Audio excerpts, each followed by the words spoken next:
Alright guys, welcome back to the channel and the latest batch of wrestling game news, where today we have news of 3 updates coming to Retromania, new announcements for the wrestling code, new gameplay clips for Ultraviolence, and the first in-engine gameplay of the upcoming AEW Console Game. Before we get into any of that though, if you're new to the channel and you want to stay up to date with all the latest wrestling game news, then please do hit that subscribe button and turn on your notifications so you don't miss out on future videos. So let's start things off with Retromania Wrestling, which is now available on all consoles following various delays to the launch process, with the team now switching their focus over to the game's first free update, which is due to take place in the coming weeks. As part of this free update, players will be able to compete in a new arena, as Retrosoft have announced a new BWO arena which will be included as part of this free update. This new arena is the second arena in the game to feature the BWO's Stevie Richards, as Stevie has his own arena titled Stevie Richards Fitness. Switching over to the wrestling code, we have 2 new announcements to cover here, the first being Danny Limelight, who is the latest star to join the game's roster, taking the total number of stars announced to 102. Alongside the roster announcement, we also got the news that the game is set to feature its own take on GM mode, with Virtual Basement announcing plans to include a promotion manager mode, which is set to be known as PM mode. Up next, let's talk Ultraviolence, as we have some new footage showing off some of the elements that will be featured in the game's match creator. In this new footage, players can get a glimpse of some of the weapons that are available when customizing match types, with the footage showing off tables at ringside, stacked chairs, various barbed wire and electrified cages, barbed wire ring ropes, scaffolds, and even a combination of all of these combined. According to the game's creator, Gacto's revealed that all of these elements will be available for players to create their own matches, with any match types that you create then able to be saved for use in-game. Alongside the preview of the game's match creator, the developer has also released a second preview video, with this preview showing off some of the new moves in the game, with these moves belonging to independent star Ruckus. Unlike WWE 2K, which utilises performers and motion capture technology to record animations, all of the moves shown off here are hand animated by Jack Crimson Cause, who a lot of viewers will know from his time in the WWE games community. Despite these moves being animated by hand, the work on them is so good that they actually look a lot better than some of the moves that we've seen in 2K20, as Jack has gone on to do a phenomenal job. Alongside these new preview videos, we also have a date for the next roster reveal, which is scheduled to take place on Friday, June 18th, when we'll find out who'll be joining the roster alongside currently announced stars Jay Raver, John Wayne Murdoch, and Ruckus.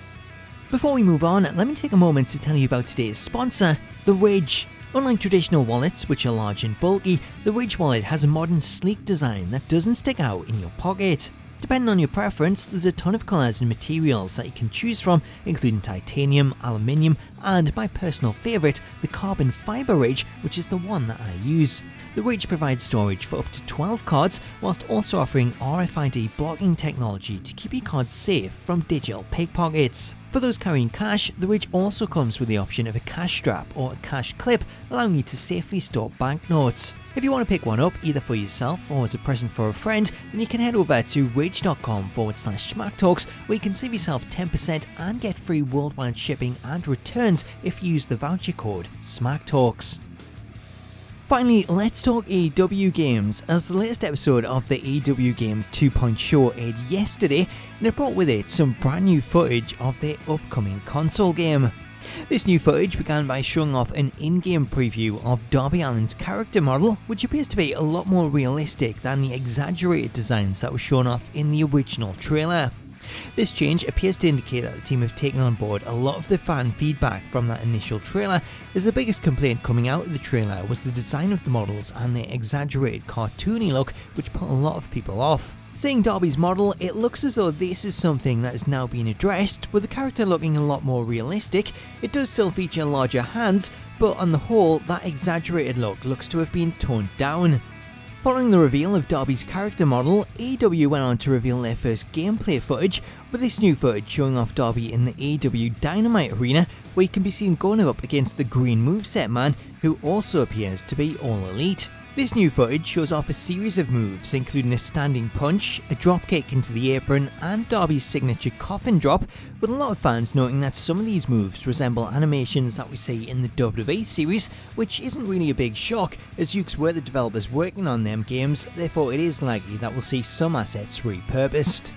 Despite the similarity in the moves, the biggest takeaway is that they appear to play at a faster pace, with a short clip shown giving off vibes of the early SmackDown games, which were a lot more arcade based. Therefore, if AEW and Yuke's are able to replicate that style here and introduce grappling elements from No Mercy, then this could be a very interesting prospect. One thing I do want to reiterate though is that this footage is still very early into the game's development, therefore there is a lot of things shown here that aren't finished, such as the crowd, as I noticed a few people complaining that the crowd weren't reacting to moves, but that's purely because the crowd is set to the default pose, as it doesn't appear that animations have been added.